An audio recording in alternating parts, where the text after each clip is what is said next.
Hello, everyone, and welcome to the Lord Gord Podcast. This is your host, Lord Gord. I'm giving you information that's factually correct and politically incorrect. And sometimes I get lonely when it's late at night. I think of you only when I want to hold somebody tight. Sometimes I get lonely and filled with emptiness. Hey girl, sometimes I get lonely for love. Gotta get some of that Time, man. Get the Time album, man. Pandemonium. Sometimes I get lonely. Love that song.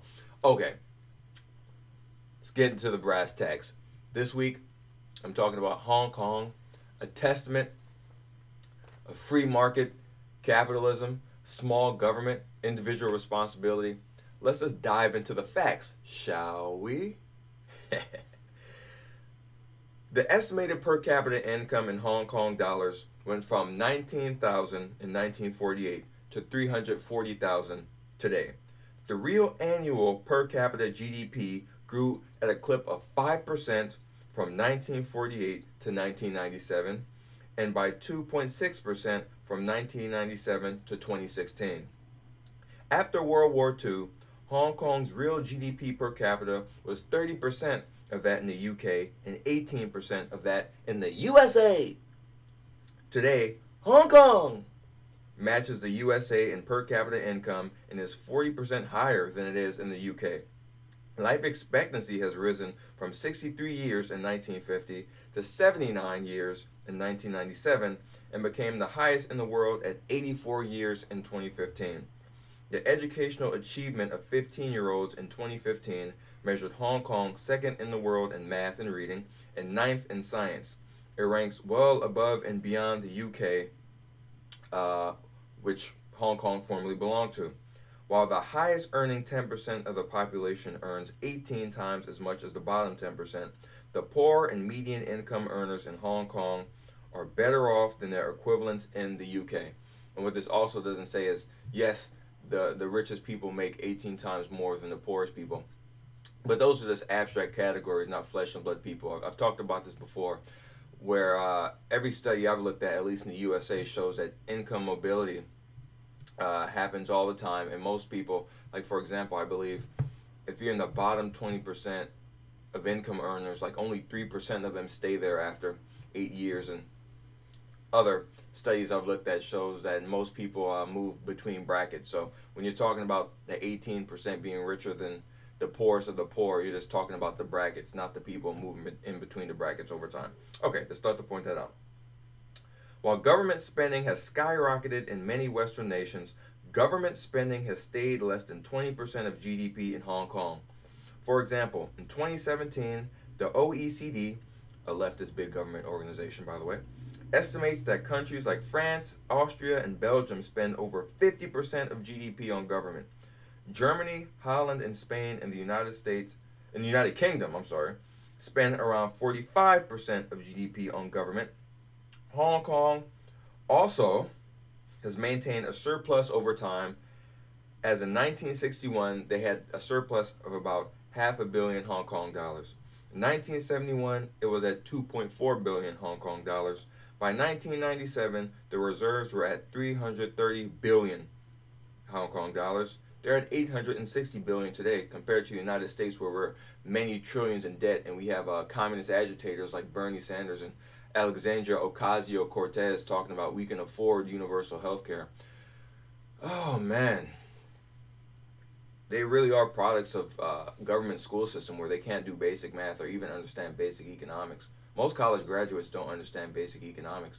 I would suggest, I don't know this for a fact, I would suggest that people that have never attended college understand economics more than people who have attended college. Let's just keep it moving.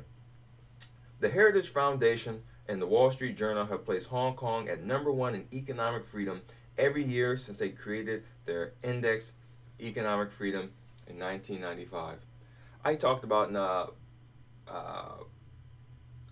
under development's a state of mind, just how the Latin American countries have lagged behind so greatly because of their bad ideas towards economics, free trade, private property rights, individual liberty, and government. And you see that Hong Kong, according to their dependency theory, according to those socialist agitators, Hong Kong having low taxes, a small government, and being open to free market enterprise should have made Hong Kong people extremely poor. But on the opposite, has made them extremely rich and far better off than even their former host country, the United Kingdom. Take that, you commie agitators. All right, so I'm just going to go through, it's like almost like the commandments of economics, just the economic policies that help shape Hong Kong from just a dirt poor rock in the middle of an ocean to one of the richest places in the world, a place of free market enterprise and of limited government and of private property rights. So this is from the book Architect of Prosperity, Sir John Coperthwaite, in the Making of Hong Kong.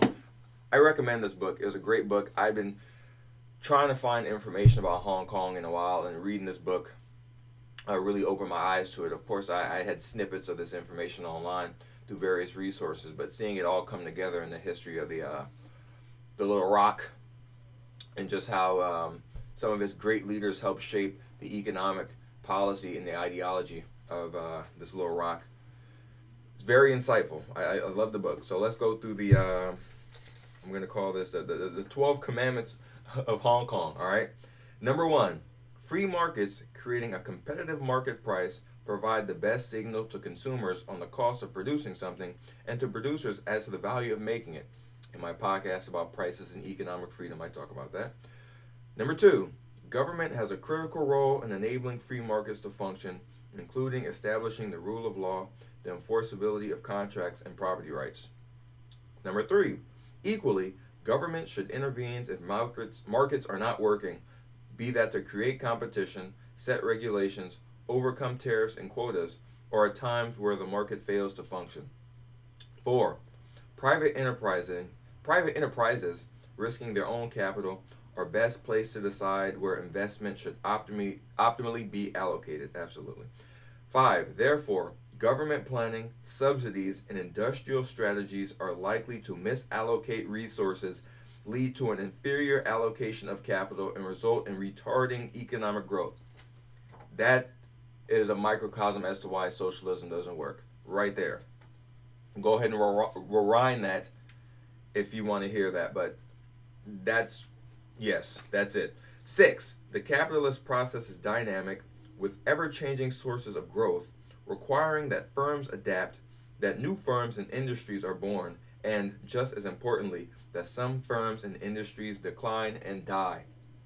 7, free trade will allow firms and therefore countries to specialize where they have the best relative advantage, and this promotes growth over the long term. There is usually no value in imposing tariffs, even on those who use tariffs against you, unless it is a bargaining chip designed to lower all tariffs. And I've just seen the headlines. I haven't dived in too much about it. I wasn't a fan of the Trump tariffs at all. I don't like tariffs. They're a tax on the consumer, and it's a form of protection on inefficient businesses. But it seems like the Trump tariffs worked and China backed down. And like I said, unless it's a bargaining chip, hey, Trump is using it as a bargaining chip, as long as he wasn't using it to reward his friends and punish his enemies and the consumers that are not nearly as organized as the lobbyists and some of the corporations. Great. 8, allowing capital to flow freely into and out of a country will best attract capital in the long term. Absolutely. 9, tax rates should be low to attract and retain capital and to provide surplus profits that will be reinvested to provide compounding growth. 10, long-term government spending should be below long-term government revenues to ensure that expenditure grows steadily and smoothly, and because there's a strong momentum to spending programs. 11, government should be conservative and should aim to run a surplus rather than borrow. Borrowing from future generations is unfair, and it is also ineffective because borrowing will be seen as a future tax liability and therefore have little beneficial effect. Government debts can also lead to volatile government spending. My goodness, this is like sunlight to a vampire, the vampire being all these leftist European nations and even members of our own Congress and members of our governments. Looking at you, California. And last but not least, 12, governments can improve a society by investing in public goods and services and by providing the least well-off in society. This is best done by providing products and services at market cost, but with complete remission of charges or fees for those most in need. I don't know if I agree with that. I talked about the many plagues of the welfare state and just how it will always grow to an exponential level because of not only the bad incentives that it creates, but because when you lower the cost of something, you get more consumption. When you raise the cost of something, you get less consumption. And also, it shapes the thoughts and behaviors of the society once you start giving them entitlements. It erodes social capital and it erodes people's ability to fend for themselves. But that's how they did it.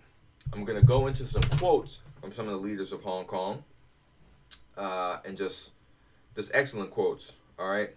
So here's a quote from Geoffrey Fallows. He was Hong Kong's financial secretary from 1945 and 1951. This is quote number 1. Quote, although we offer better facilities and greater security than most of our competitors in this part of the world, they are relatively expensive. We don't want to kill the goose that lays the golden eggs by increasing taxation, and so the cost of trading in and through Hong Kong to the extent that trade will be driven away. Close quote. Another quote from Fallows. Quote, taxation I regard as an evil. Admittedly an unavoidable evil, but in the case of Hong Kong, we have to be especially careful, for we know that if we overdo it, we shall drive business away to our neighboring places. Close quote. Man, this is what America was founded on, man. This is what the founding fathers envisioned. Yet we have, commie places like California that tax the hell out of their citizens. That's the reason why the businesses are leaving and people are getting the hell out of here. We got a huge welfare state, 33% of all welfare recipients, even though we only have 12% of the population. Highest poverty rate in the country. More people lead the country in having more people on welfare than are working. All this stuff. Taxation is evil. It's a form of slavery, and it's unfortunate that so many people in the United States have drifted away from the ideas of limited government and free market enterprise, which made this country and so many other countries like Hong Kong, Sweden, so on and so forth, rich and prosperous. Parasites cannot exist unless the host is healthy.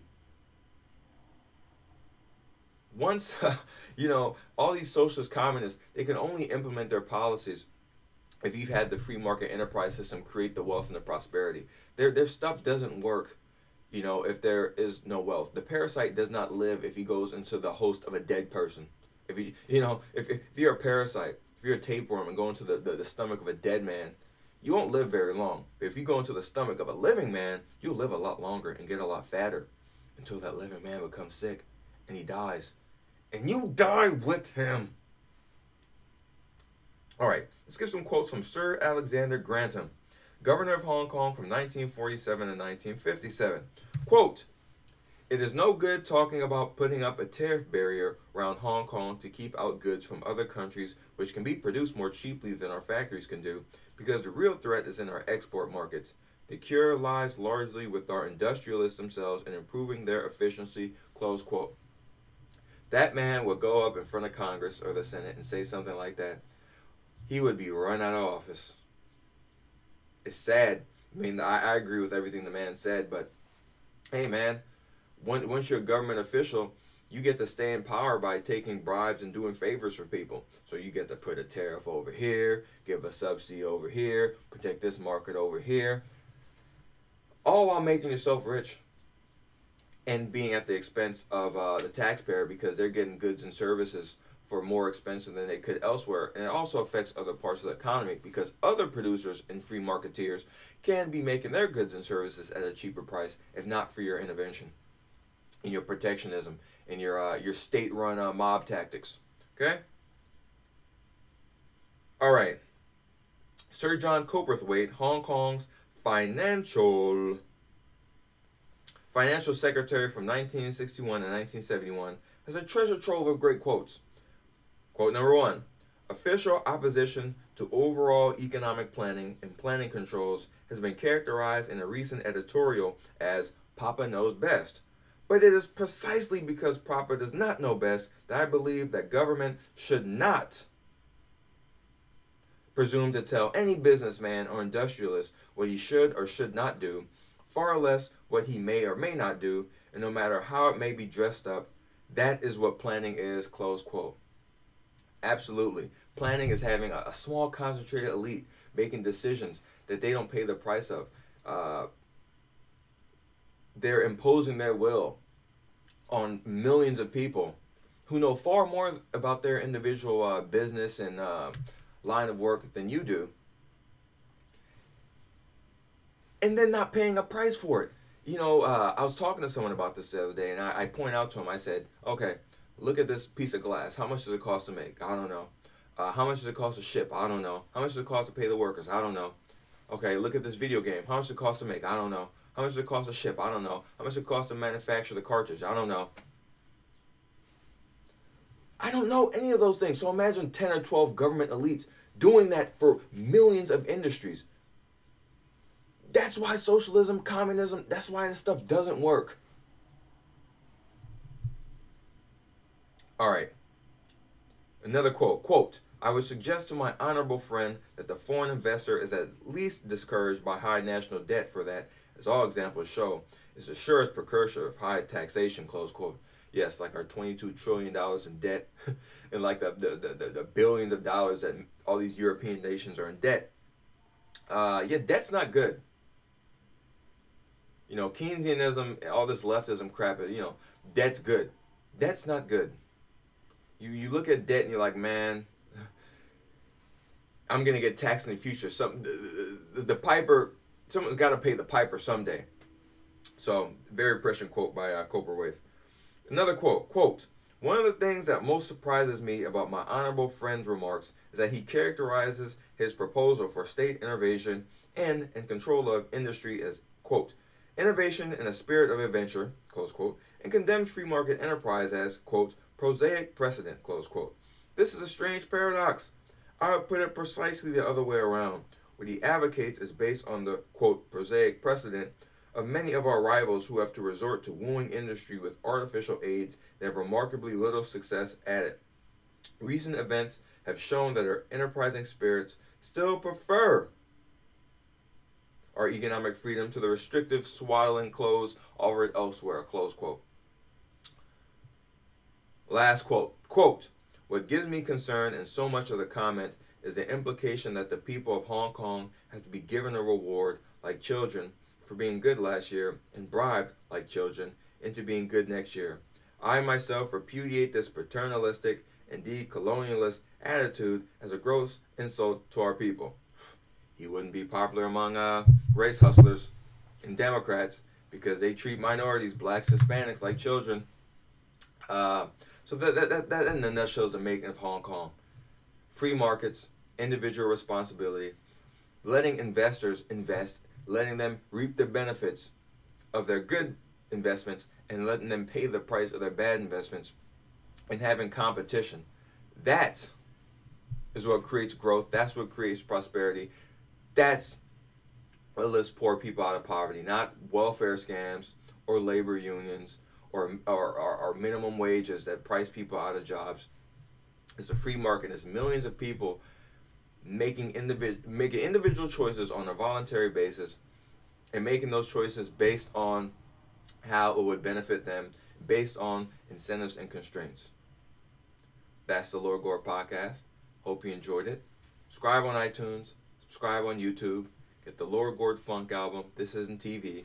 iTunes, Spotify, Google Play, Tidal, all of that stuff. Next week, I'm going to be breaking down some more song lyrics. Not going to let you know which ones. It's going to be my little secret. So stay tuned for that.